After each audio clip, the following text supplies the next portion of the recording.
acknowledge the Hellas for standing up against what is a genocide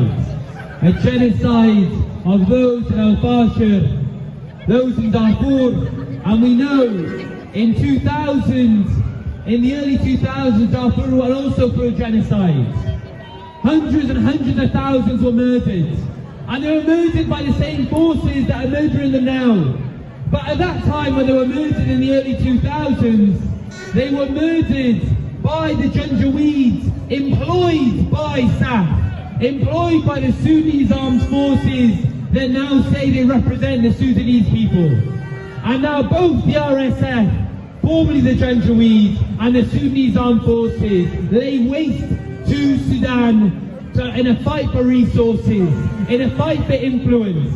But neither of them represent the people of Sudan. As el-Fasher says, it is the community kitchens, it is the emergency response rooms. Those are the people of Sudan fighting against a state that does not care about them, that has never cared about them. And it's our job here to support the Sudanese people through fundraising and solidarity, but also to say clearly that this is an illusion of choice. This is not a choice between the RSF and SAF. This is a choice between the Sudanese people and imperialism. This is a choice between Sudan for Sudanese people or Sudan for the West. Sudan for the UAE, Sudan for those who want to extract the gold, extract the resources of Sudan. That is the question that we have in front of us, and that's why it's so important that we do not concede the argument that the Sudanese armed forces are anything but those who have also committed mass genocide, displacement against the Sudanese people for decades upon decades, and they unleashed the RSF on the Sudanese people. And now we have to stand tall and say that the Sudanese armed forces and the RSF are not welcome in Sudan.